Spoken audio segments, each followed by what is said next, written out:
অতএব এই সময়টাকে, এই সুস্থ সময়টাকে আপনি কাজে লাগান।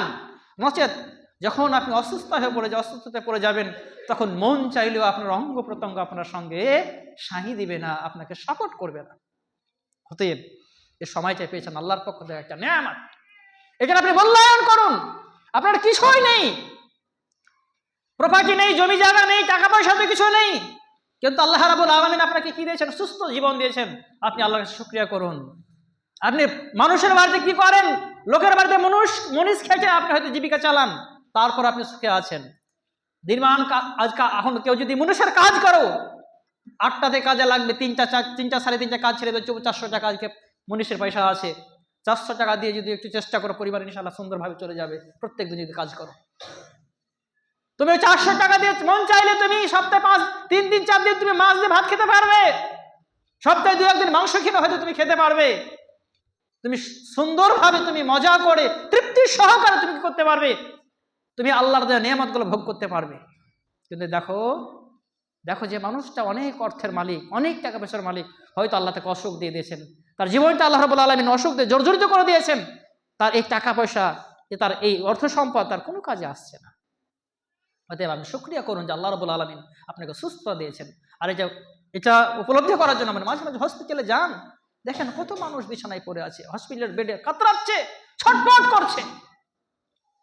অতএব ভাইরা আমার, এই নেয়ামতের আপনি মূল্যায়ন করুন। এদিকে মানুষ কোনোভাবে কাজে লাগছে না, সুস্থ আছে মানে খেলাধুলা করবো। আজকে যুবকদের যে অবস্থা, করুণ অবস্থা, যুবকেরা আজ তাদের মর্জি মতো চলছে। যুবকেরা আজকে যখন মন চাইছে একাদশ মসজিদ আসছে, আজকে অধিকাংশ যুবকদের নামাজ হয় 4 ওয়াক্ত। অধিকাংশ যুবক ফজরের সলাতে মসজিদে আসে না, এদের জন্য 4 ওয়াক্তের সলাত। জি না, সলাত যিনি দিয়েছেন, যেভাবে আপনাকে সলাত পড়তে বলেছেন সেভাবে পড়তে হবে। আল্লাহ সুবহানাহু ওয়া তাআলা বলেছেন, ইন্নাস সালাতা কানাত আলাল মুমিনিনা কিতাবাম মাওকুতা। আল্লাহ তাবারাক ওয়া তাআলা বলেছেন, নিশ্চয় সালাত মুমিনদের উপর নির্দিষ্ট সময় ফরজ করা হয়েছে। অতএব ফজরের সালাত ফজরের ওয়াক্তে তোমার জন্য ফরজ করা হয়েছে। তুমি রাত 10টা পর্যন্ত গেজাবে, 11টার সময় যে খাবে, তারপর 11:30 দিকে ঘুমাতে যাবে, তুমি ফজর আসবে কি করে? তুমি তো ফজর আসতে পারবে না, সম্ভব নয়। অথচ রাসূল সাল্লাল্লাহু আলাইহি ওয়াসাল্লাম বলছেন, সাহাবায়ে কেরাম বলছেন, রাসূলুল্লাহ সাল্লাল্লাহু আলাইহি ওয়াসাল্লাম ইশারের আগে ঘুমানোটাকে আর ইশারের পরে কথা বলাটাকে কি করতেন? অপছন্দ করতেন। ইশারের পরে কথা বলাটাকে খুবই অত্যন্ত দিনী প্রয়োজন ছাড়া তিনি ইশারের পরে কোনো দুনিয়াবি কথা নিয়ে মানুষের সাথে ব্যস্ত হতেন না। অতএব আজকে যুবকেরা ইশারের পরে দিব্যি তারা কি করছে? বন্ধু নিয়ে আড্ডা মারছে, 10টা 11টা পর্যন্ত তারা আড্ডা মারছে, 11টার সময় বাড়িতে যে খাবার খাচ্ছে, একটু পায়চারি করছে, 11:30 বেজে যাচ্ছে তাদের ঘুমাতে অনেক। ফলে অধিকাংশ যুবক মসজিদগুলো ফজরের সময় যুবক শূন্য।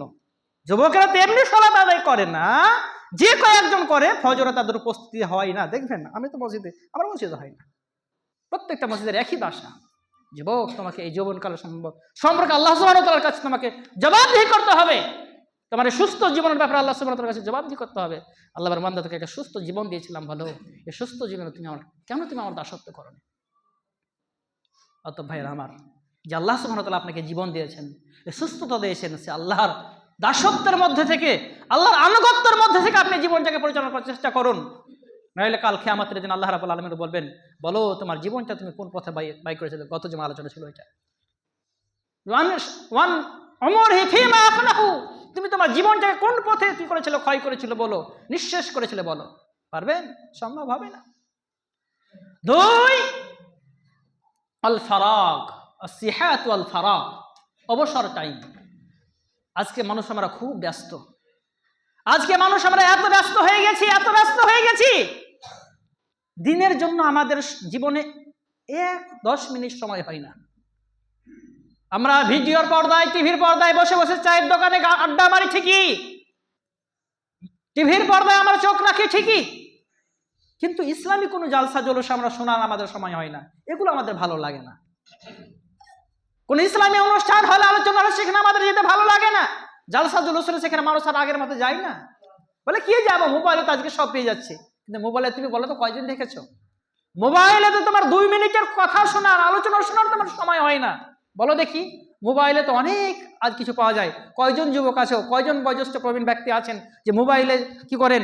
ইসলামিক কিছু লেকচার শুনেন, কোন লেকচারের, কোন বক্তার কোনো ভালো একজন বক্তার বক্তব্য শোনেন ইসলাম এই থেকে, মোবাইল থেকে? খুব কম মানুষ, শতাংশের হয়তো 2-1 শতাংশের হারে 2-1 মানুষ পাওয়া যাবে যারা অডিও বা ভিডিও চালিয়ে মোবাইলে কিছু ইসলামিক শোনে। আমি ইদানিং কিছুদিন থেকে সোশ্যাল মিডিয়ায় কিছু ভিডিও, ছোট ছোট উপদেশমূলক কিছু ভিডিও ছাড়ছি। যে আজকে ধরেন হচ্ছে লাইভ হচ্ছে, যদি আমি 1/2 ঘন্টা ছাড়ি, কোনো মানুষ 1/2 ঘন্টার ভিডিও দেখবে না, ফলে কেটে কেটে 5 মিনিট 10 মিনিট করে ছাড়ি। এই যে ভিডিওগুলো এলাকার মানুষকে দেখছে না, যদি দেখে মোটামুটি একই পাওয়া যাবে। তো কয়জন দেখেছেন বলেন তো? কেউ দেখেন না, কেউ শোনেন না, মানুষ শুনে না। আজকে প্রত্যেক মানুষের ভালো ভালো ভালো ভালো ইসলামী স্কলার যারা আছে, ভালো ভালো আলোচক যারা আছে, যাদের হয়তো আপনি চোখে দেখেননি, আলো দেখার জন্য আপনারা অনেকে হয়তো কি থাকেন, আগ্রহী থাকেন, তাদের সকলের বক্তব্য আজকে পাওয়া যায়। কিন্তু মানুষ আজকে দিনের ব্যাপারে আগ্রহী নয়। তো এই অবসর টাইমটাকে কি করছে আজকে? অধিকাংশ মানুষ, যুবকেরা খেলতে মাসে কাটিয়ে দিচ্ছে বন্ধু বান্ধব নিয়ে, বন্ধু নিয়ে যুবকেরা কাটাচ্ছে, যুবক কাটাচ্ছে তার গার্লফ্রেন্ডকে নিয়ে, যুবতী কাটাচ্ছে তার বয়ফ্রেন্ডকে নিয়ে, তারা গল্প করে করে মোবাইলে কাটিয়েছে। মোবাইলে যুবকদের সময়টাকে, দিনটাকে ছোট করে দিয়েছে।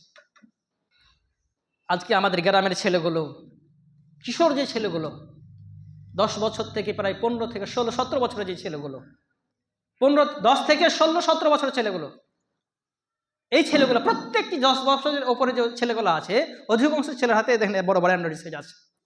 আর সবাই আপনারা দেখবেন, বিকেলবেলায় যাবেন বা রাস্তাতে দেখছেন অবশ্যই, তারা সবাই গোল হয়ে বসে যাচ্ছে। গোল হয়ে বসে গিয়ে তারা কি খেলছে? মোবাইলে গেম খেলছে। গেম, ফ্রি ফায়ার, পাবজি, আরো কি বিভিন্ন রকমের গেম আছে, সবাই বসে বসে গেম খেলছে। ওই ছেলেগুলাকে বলেন তো, কেউ কোনোদিন ইসলামিক কোনো লেকচার শুনেছে কিনা? কেউ শোনে না, কেউ শোনে না। এর জন্য দায়ী কে? এর জন্য দায়ী হয়েছে মা বাপ। যে ছেলেটা আপনি 14 বছর 10 বছরের ছেলে ইনকাম করে না, ওর হাতে আপনি 10,000 15,000 টাকা দেবেন মোবাইল কিনে দিয়েছেন। এই ছেলেটা যখন নষ্ট হয়ে যাচ্ছে মোবাইল দেখে, মোবাইল এমন একটা জিনিস, ভালো মন্দ সবার মধ্যে পাওয়া যায়, পৃথিবীর সব এই মোবাইলের মধ্যে ঢুকিয়ে দেওয়া হয়েছে, পাপকে মোবাইল দিয়ে সহজ করে দেওয়া হয়েছে।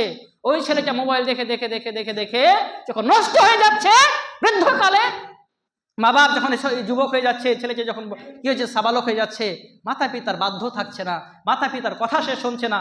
কারণ কেন শোনে না? মাতা পিতার ছেলেটাকে সেইভাবে কি করেন, লালন পালন করেন। কেন আপনি 14 বছর ছেলের হাতে মোবাইল দিতে গেলেন? হ্যাঁ, কেন আপনি ছেলেকে শাসন করতে পারলেন না?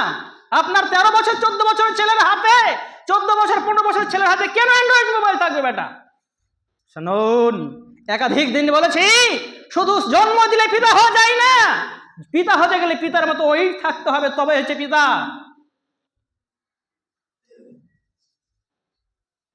শুধু বিবাহ করলে স্ত্রী খেতে পড়তে দিলে স্বামী হওয়া যায় না, স্ত্রীকে শাসন করতে পারলেই হয়, শাসনের মধ্যে রাখতে পারলে তবে হচ্ছে আপনি স্বামী, তবে হচ্ছে পুরুষ। পাগল ছাগল সন্তান জন্মে দিতে পারে, গরু ছাগল সন্তান জন্ম দেয়, তারাও পিতা। কিন্তু আপনি যে মানুষ, আপনাকে ভিন্ন হতে হবে। আপনার 14 বছরের ছেলে বসে বসে মোবাইল দেখছে, আপনি কেন বলে কেন তার কানটা ধরে 50 দুটি হাপ্পতে, কেন আপনি টিউশন পড়াতে পাঠাচ্ছেন না? কেন তারা পড়ার সাথে সংযুক্ত করছেন না? আর যদি সে না পড়ে কাজে লাগিয়ে দেন, কেন ঘুরে বেড়াবে? তো এই যে সময়ের অপচয়, আজকে যুবকেরা শেষ হয়ে গেছে মোবাইলে। দিনের বেলায় বন্ধুরা বসে বসে গেম খেলছে, রাত্রিবেলায় বাড়িতে বসে বসেও কি করে গেম খেলা হচ্ছে। এবং রাত্রিবেলায় ছেলেরা মেয়ের সাথে, মেয়েরা ছেলের সাথে, মেয়ে একজন তার বয়ফ্রেন্ডের সাথে, এবং ছেলে তার গার্লফ্রেন্ডের সাথে রাত 10টা 11টা 12টা পর্যন্ত কথা বলছে।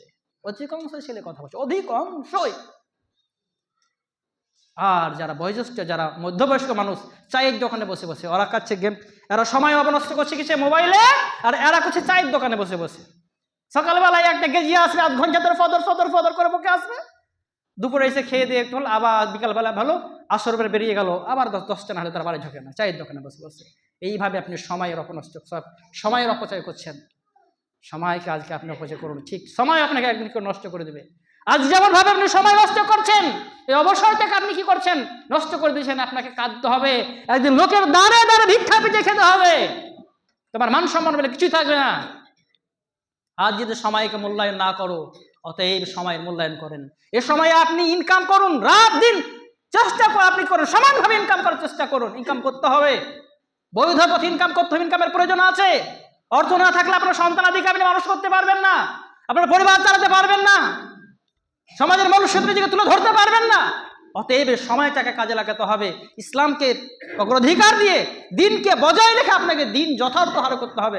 আল্লাহ শুধু আপনাকে বলেনি যে মসজিদে বসে আপনি সুবহানাল্লাহ সুবহানাল্লাহ করেন, আর মসজিদে বসাতে আপনার সময়ই নেই। নামাজ পড়ার পরে মানুষের 10 মিনিট বসে একটু তাসবিহ তাহলিল করবে, যেমনই সালাম হচ্ছে কখন যেন পালাবে চটপট চটপট করে, মানুষ একবার পালে মানে মানুষের অবস্থা হয়ে যাচ্ছে যেন বিশুদ্ধি দেওয়া আছে, মসজিদের সোফাগুলো সুপগুলোতে যেন বিশুদ্ধি দেওয়া আছে, কখন পালাবে। 5 মিনিট 10 মিনিট বসে একটু তাসবিহ তাহলিল করার সময় নাই, অথচ মানুষগুলো গিয়ে রাস্তা দিয়ে যাচ্ছে, চায়ের দোকানে যাচ্ছে, সেখানে গিয়ে অনর্থক অযথা কথা বলছে। কি কথা হয়? চায়ের দোকানে দুইজন বন্ধু যখন এক জায়গায় হয় শুধু পরনিন্দা পরচর্চা হয়। দুইজন যেখানে সেখানে বসা যাবে না, বেশি কথা বলা যাবে না, কেউ যদি কারো কোনো কথা বলে সেটা শোনাও যাবে না। পরের নিন্দা করা যেমন পাপ, পরের নিন্দা শোনাও তেমন পাপ, কারণ আপনি ওকে নিন্দা করার সুযোগ করে দিয়েছেন। সুতরাং আপনি আপনার সময়টাকে চেষ্টা করুন কাজের মধ্যে ব্যয় করা। অবসর যে টাইমটুকু পাবেন মসজিদে দেন, নিজের স্ত্রী ছেলে মেয়ের সাথে দেন, তাদের সাথে ব্যয় করার চেষ্টা করুন, তাদের সাথে অন্তরঙ্গ হন। আজকে তো আপনি ছেলে মেয়ে স্ত্রীর সাথে আপনার সময় হয়। প্রিয় ভাইরা আমরা মানুষ আজকে এমন হয়ে গেছি, না দিন বুঝি না দুনিয়া বুঝি, আমরা কোনোটাই করতে পারলাম না। আমাদের মতো হতভাগা আর কে আছে? না আপনি দিনটা ভালো করে বুঝলেন, না দুনিয়াটা ভালো করে বুঝলেন, কিছুই বুঝতে পারলেন না। সুতরাং এই আপনার অবসর টাইমটাকে আপনি আপনার মর্জি মতো কাটিয়ে দিচ্ছেন, এর মূল্যায়নও করছেন না। অবসর টাইম পেয়েছেন, আপনি কি করেন? কোনো একটি ইসলামী বই, অনেক আজকে ইসলামের যে কোনো বিভাগে যে কোনো বিষয়ে আপনি ইসলামী বাংলা বই নেবেন, সব বেরিয়ে গেছে।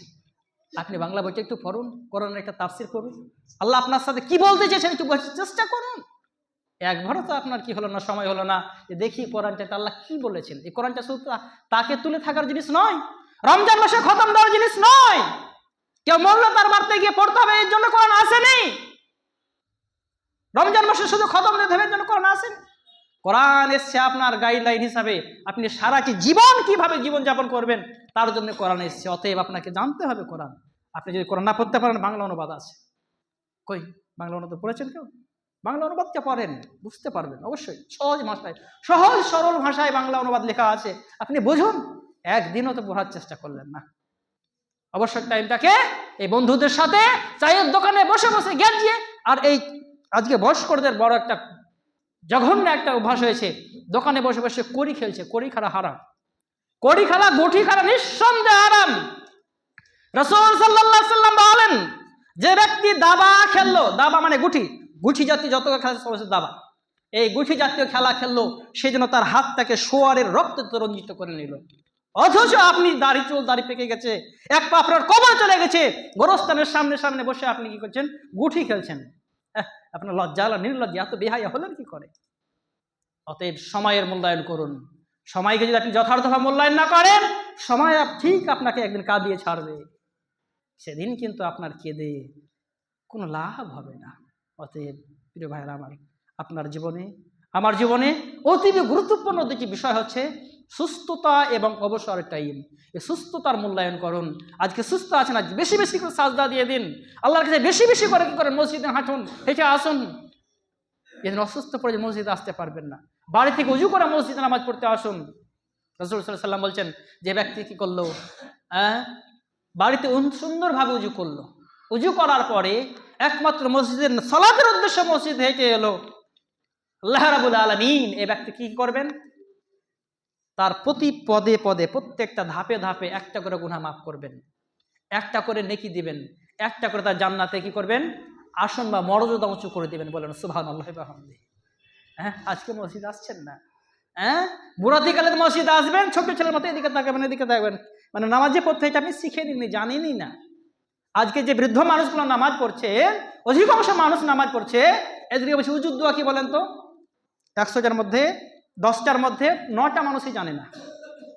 তাশাহুদ বলেন, দোয়ায়ে থানা বলেন, দোয়ায়ে মাসুরা বলেন, 100-র মধ্যে প্রায় 95টা লোক জানে না, তাশাহুদ জানে না, দুরুদ জানে না, সূরা ফাতিহাটা ঠ্যাং ম্যাং ভেঙে একাকার করে জানে কোনো রকম ভাবে, দমরে টমরে চারা, মানে অবস্থা ঘাইল করে দিয়েছে।